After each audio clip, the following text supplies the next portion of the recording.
Welcome back to business studies online class. ഇന്ന് നമ്മൾ discuss ചെയ്യുന്നത് 4th ചാപ്റ്ററിലെ കണ്ടിന്യൂഷനാണ്. Business services, various business services ഏതൊക്കെയാണ്?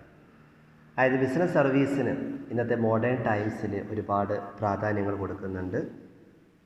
അഗ്രികൾച്ചറും അതുപോലെ തന്നെ ഇൻഡസ്ട്രിയൊക്കെ വളരെ ഫാസ്റ്റായിട്ട് ചേഞ്ച് ചെയ്തുകൊണ്ടിരിക്കുകയാണ്. അതുകൊണ്ട് ബിസിനസ് സർവീസിൻ്റെ റോളും അതിനേക്കാളും ഇൻക്രീസിങ് ആയിട്ട് പോയിക്കൊണ്ടിരിക്കുന്നു. അപ്പോൾ അതിനകത്ത് വരുന്ന വ്യത്യസ്തമായിട്ടുള്ള ബിസിനസ് സർവീസസ് ഏതൊക്കെയാണ്? Banking, insurance, transportation, advertising, consultancies, communications, tax and accounting etcetera. Business സർവീസിനകത്ത് ഏറ്റവും ഇമ്പോർട്ടൻ്റ് ആയിട്ടുള്ള ഫസ്റ്റ് വണ്ണാണ് banking. Banking regulation, Indian banking regulation act 1949 പ്രകാരം ഒരു ബാങ്കിങ് കമ്പനി എന്ന് പറഞ്ഞു കഴിഞ്ഞാൽ ഉദ്ദേശിക്കുന്നത്, സാധാരണ നമ്മൾ കേൾക്കുന്ന വാക്കാണ് ബാങ്ക്. ബാങ്കുകളിൽ ചെയ്യുന്ന എന്താ? ഡെപ്പോസിറ്റുകൾ സ്വീകരിക്കുന്നു, പണം വായ്പ കൊടുക്കുന്നു, അങ്ങനെയുള്ള ഫിനാൻഷ്യലായിട്ടുള്ള പ്രവർത്തനങ്ങളാണ് ബാങ്കിലൂടെ നൽകുന്നത്. അപ്പോൾ ബാങ്കിങ് റെഗുലേഷൻ ആക്ട് 1949 പ്രകാരം ഒരു ബാങ്കിങ് കമ്പനി എന്ന് പറഞ്ഞു കഴിഞ്ഞാൽ എന്താണ്? Accepting for the purpose of lending or investment of deposits of money from the public, repayable on demand or otherwise, and may be withdrawn by cheque, draft, order or otherwise. അതായത് 1949 Indian banking regulation ആക്റ്റിൽ banking company എന്നതിന് നൽകിയിരിക്കുന്ന ഡെഫിനിഷനാണ് നമ്മൾ പറയുന്നത്. വായ്പ നൽകുന്നതിനും നിക്ഷേപിക്കുന്നതിനുമായിട്ട് പൊതുജനങ്ങളിൽ നിന്ന് ആവശ്യപ്പെടുമ്പോഴോ മറ്റു തരത്തിലോ തിരിച്ചു നൽകാമെന്നും, അതുപോലെ തന്നെ ചെക്കായിട്ടോ ഡ്രാഫ്റ്റായിട്ടോ ഓർഡറായിട്ടോ പിൻവലിക്കാമെന്നുള്ള വ്യവസ്ഥയിൽ നിക്ഷേപങ്ങൾ സ്വീകരിക്കുന്നതിനെയാണ് ബാങ്കിങ് എന്ന് പറയുന്നത്. ഇനി ഏതൊക്കെ തരത്തിലുള്ള ബാങ്കുകളാണ് ഉള്ളത്? Types of banks. Types of banks നമ്മൾ 4ആയിട്ട് ക്ലാസിഫൈ ചെയ്യുന്നു. Commercial banks, cooperative banks, specialised banks and last one central bank. Commercial ബാങ്കിനെ വീണ്ടും ക്ലാസിഫൈ ചെയ്യുന്നു public sector banks and private sector banks. അതിൽ ഫസ്റ്റ് വണ്ണാണ് കൊമേഴ്ഷ്യൽ ബാങ്ക്. എന്താണ് കൊമേഴ്ഷ്യൽ ബാങ്ക്? കൊമേഴ്ഷ്യൽ ബാങ്ക് എന്ന് പറഞ്ഞു കഴിഞ്ഞാൽ മെയിനായിട്ടും ഡീൽ ചെയ്യുന്നത് ഇൻ മണി ആൻഡ് ക്രെഡിറ്റ് ആണ്.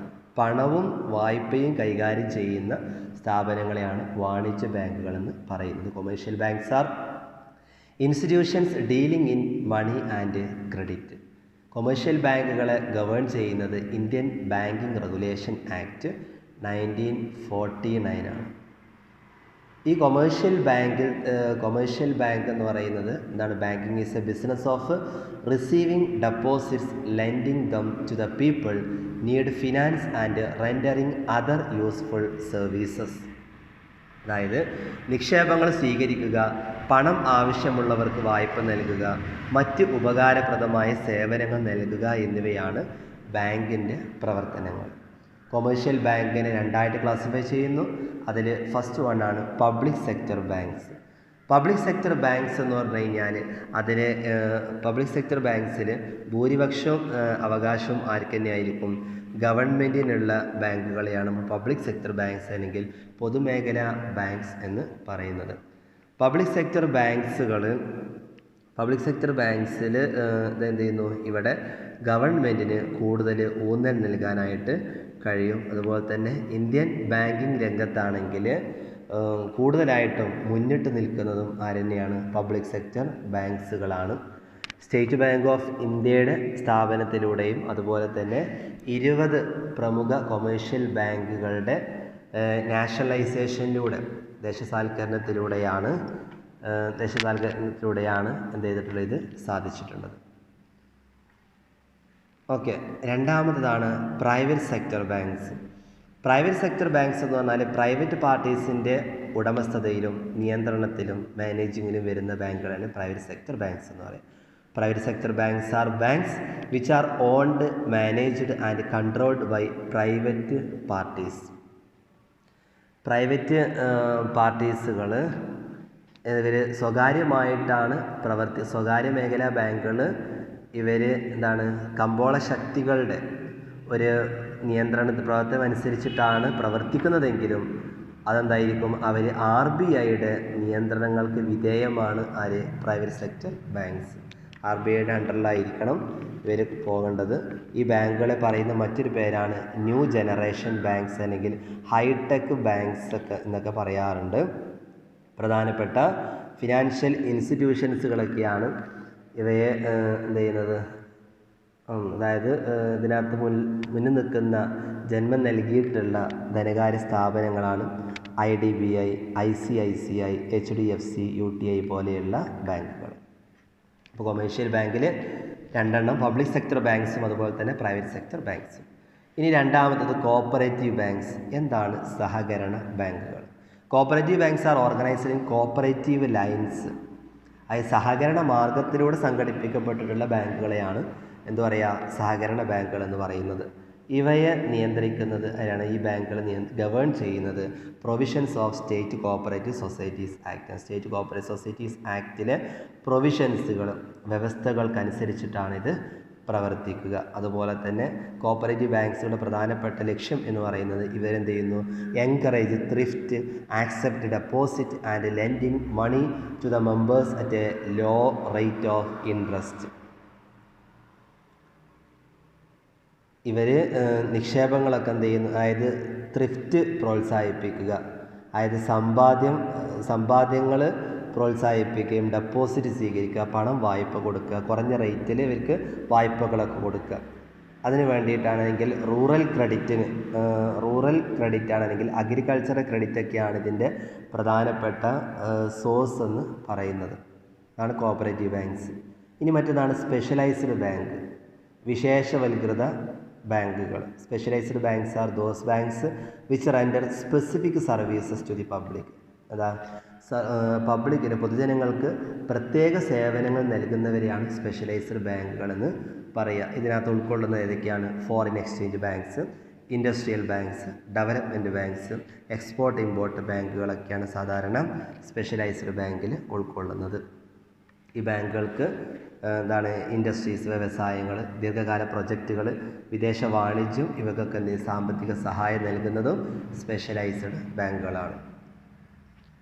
ഇനി ഫോർത്ത് ബാങ്കാണ് സെൻട്രൽ ബാങ്ക്. സെൻട്രൽ ബാങ്ക് എന്ന രാജ്യത്തിലെ പ്രധാന ബാങ്കിങ് സ്ഥാപനമാണ് സെൻട്രൽ ബാങ്ക്. ഇത് എല്ലാ ബാങ്കുകളുടെയും മേൽനോട്ടം വഹിക്കുകയും നിയന്ത്രിക്കുകയും ചെയ്യുന്നതാണ്. ഇത് സർക്കാരിൻ്റെ ബാങ്കായിട്ട് പ്രവർത്തിക്കുകയും ചെയ്യുന്നു. എല്ലാ ബാങ്കുകളുടെയും ബാങ്കായിട്ട് പ്രവർത്തിക്കുന്നതും സെൻട്രൽ ബാങ്കാണ്. അപ്പോൾ 1935 1935 എസ്റ്റാബ്ലിഷ് ചെയ്തിട്ടുള്ള റിസർവ് ബാങ്ക് ഓഫ് ഇന്ത്യയാണ് നമ്മുടെ രാജ്യത്തുള്ള സെൻട്രൽ ബാങ്കായിട്ട് പ്രവർത്തിക്കുന്നത്. Central bank is the principal banking institution of a country. It supervises, guides, controls and regulates the activities of all commercial banks of that country.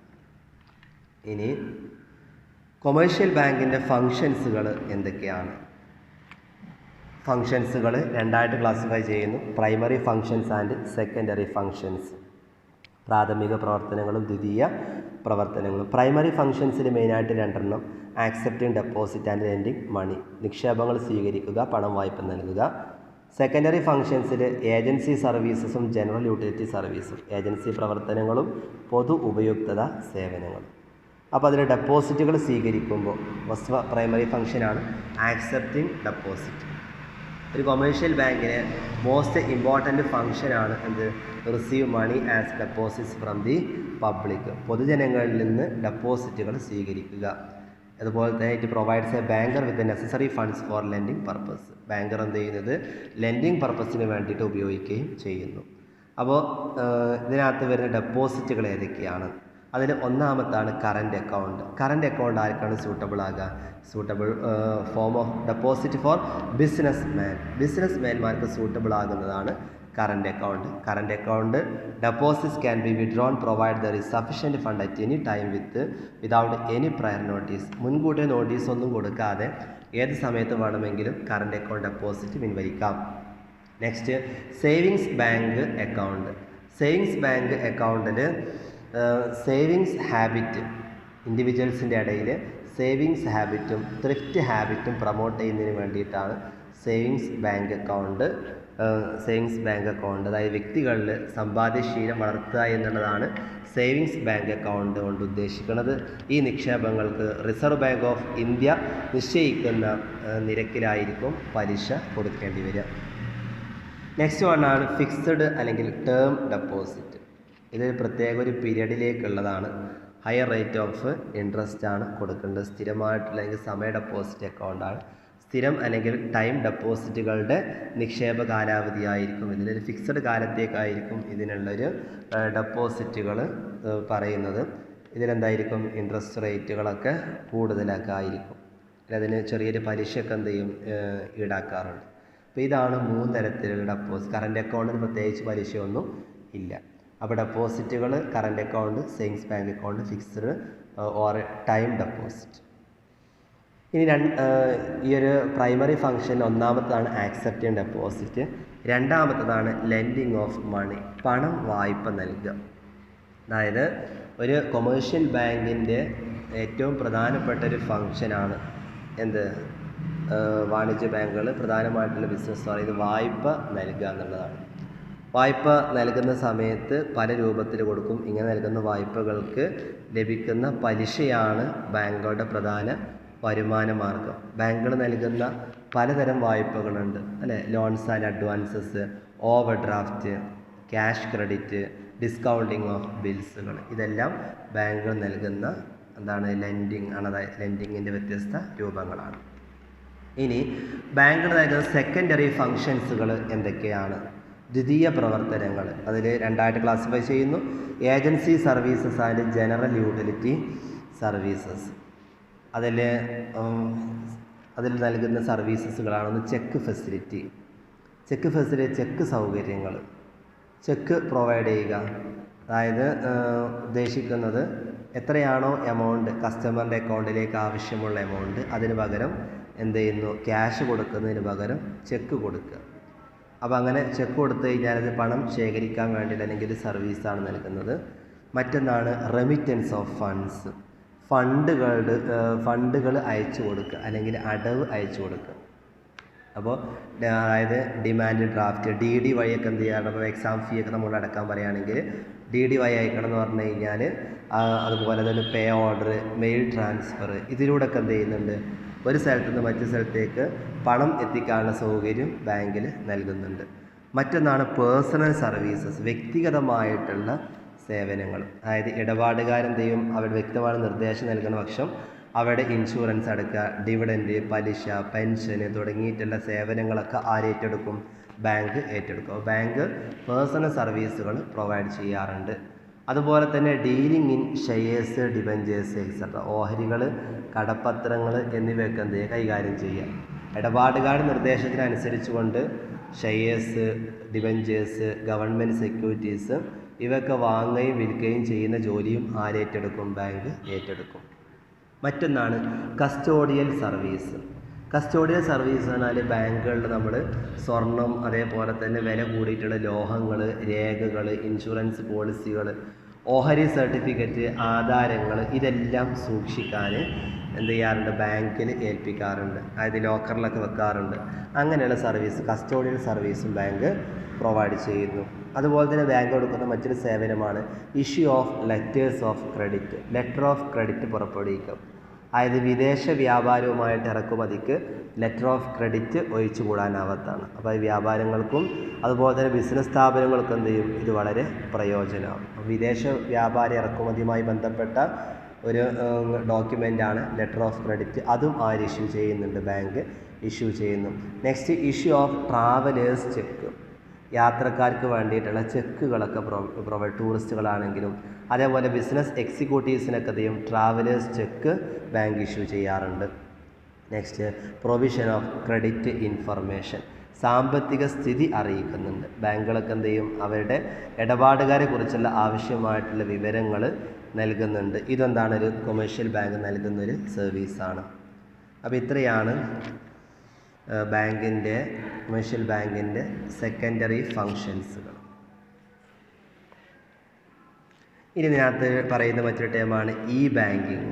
എന്താണ് E banking? അതായത് ഇൻ്റർനെറ്റിൻ്റെയും ഈ വാണിജ്യത്തിൻ്റെയും വളർച്ച ഈ ബാങ്കിങ്ങിൽ എന്താണ് ഇൻ്റർനെറ്റ് ബാങ്കിങ്ങിന് വഴിയൊരുക്കി. നെറ്റ് വഴിയുള്ള ബാങ്കിങ് നമുക്ക് വളരെ ഡീറ്റെയിൽ ആയിട്ടൊരു ചാപ്റ്റർ തന്നെ പഠിക്കാനുണ്ട്. ജസ്റ്റ് ഇതിൻ്റെ ഒരു ഇൻട്രൊഡക്ഷൻ മാത്രമേ ഇവിടെ പറയുന്നുള്ളൂ. Internet banking or e banking means that any user with a personal computer PC and a browser can get connected to the bank's website to perform the banking functions and avail bank's varied services. അതായത് ബാങ്കുകളൊക്കെ എന്ത് ചെയ്യാറുണ്ട്, internet വഴി ബാങ്കുകളിൽ ഉപഭോക്താവിന് വ്യക്തിഗത കമ്പ്യൂട്ടറും ബ്രൗസറും ഉണ്ടെന്നുണ്ടെങ്കിൽ ബാങ്കിൻ്റെ വെബ്സൈറ്റുമായിട്ട് ബന്ധം സ്ഥാപിച്ചിട്ട് എന്ത് ചെയ്യുക, ബാങ്കിങ്ങിൻ്റെ സേവനങ്ങൾ ലഭ്യമാക്കാൻ കഴിയുന്നതിനെയാണ് എന്താ പറയുക ഇ ബാങ്കിങ് എന്ന് പറയുന്നത്. ഇ ബാങ്കിങ്ങിൽ പ്രൊവൈഡ് ചെയ്യുന്ന വ്യത്യസ്ത സർവീസുകളാണ് ഇലക്ട്രോണിക് ഫണ്ട് ട്രാൻസ്ഫർ EFT, അതേപോലെ automated teller machine ATM, point of sale, electronic data interchange, credit കാർഡ്സുകൾ, ഇതെല്ലാം ബാങ്ക് നൽകുന്ന സർവീസാണ്. അപ്പോൾ ഇ ബാങ്കിങ് കൊണ്ട് കസ്റ്റമേഴ്സിനുള്ള ബെനിഫിറ്റ്സുകൾ എന്തൊക്കെയാണ്? ഒന്നാമത്തെ, E banking provides round the clock. E banking ഉപഭോക്താക്കൾ കൊല്ലത്തിൽ 365 ദിവസം സേവനം ലഭ്യമാകും. ഇ ബാങ്കിങ് മറ്റേതാണെങ്കിൽ ടൈം ഉണ്ടാവും ബാങ്കിൽ, ഇവിടെ അതൊന്നുമില്ല. അതേപോലെ മറ്റൊന്നാണ്, കസ്റ്റമേഴ്സിന് എന്ത് ചെയ്യാം, ഓഫീസിലിരുന്നുകൊണ്ട് തന്നെ വീട്ടിലിരുന്ന് യാത്രയിൽ മൊബൈൽ ഫോൺ വഴി ബാങ്കിൻ്റെ ഇടപാടുകൾ നടത്താൻ പറ്റും. Customers can enter into bank transactions from office or house or when travelling via mobile phone. മറ്റൊരു ബെനിഫിറ്റാണ്, ഇത് creates a sense of financial discipline. സാമ്പത്തിക അച്ചടക്ക ബോധം ഏതിനുണ്ടാക്കും, ഈ ബാങ്കിങ്ങിനുണ്ടാക്കുന്നുണ്ട്. Next, unlimited access to the bank, less risk and greater security. ബാങ്കുമായി പരിമിതിയില്ലാത്ത ഇടപഴകാനായിട്ട് ആര് കഴിയുന്നു, കസ്റ്റമേഴ്സിന് സാധിക്കും. ഇനി ഇ ബാങ്കിങ് ബിസിനസ് കൊണ്ട് ബാങ്കിനുള്ള ബെനിഫിറ്റ്സുകൾ എന്തൊക്കെയാണ്? E banking provides competitive advantage to the bank. E banking ഉപഭോക്താക്കൾക്ക് എന്ത് ചെയ്യുന്നുണ്ട്, അതായത് ഇ ബാങ്കിങ് ബാങ്കുകൾക്ക് മത്സരാധിഷ്ഠിതമായുള്ള നേട്ടം പ്രദാനം ചെയ്യുന്നു. അതേപോലെ e banking provides unlimited network to the bank. E banking ഒരു ബാങ്കിന് ഇൻ്റർനെറ്റ് ശൃംഖലയുമായിട്ട് എന്താണ് പരിധിയില്ലാത്തൊരു ശൃംഖലാബന്ധം കഴിയുന്നുണ്ട്. Next, load of branches are considerably reduced because of centralized database. കേന്ദ്രീകൃത ഡാറ്റാബേസിൻ്റെ ഉപയോഗം മൂലം ശാഖകളുടെ പ്രവർത്തന ഭാരവും എന്ത് ചെയ്യാം, ഗണ്യമായിട്ട് കുറയ്ക്കാൻ കഴിയും. അപ്പോൾ ഈ ബാങ്കിങ് കൊണ്ട് കസ്റ്റമേഴ്സിനും ബെനിഫിറ്റ്സ് ഉണ്ട്, അതുപോലെ തന്നെ ബാങ്കുകൾക്കും ബെനിഫിറ്റ്സ് ഉണ്ട്. അപ്പോൾ ഇത്രയാണ് ഈ ബാങ്കിങ് അതിൻ്റെ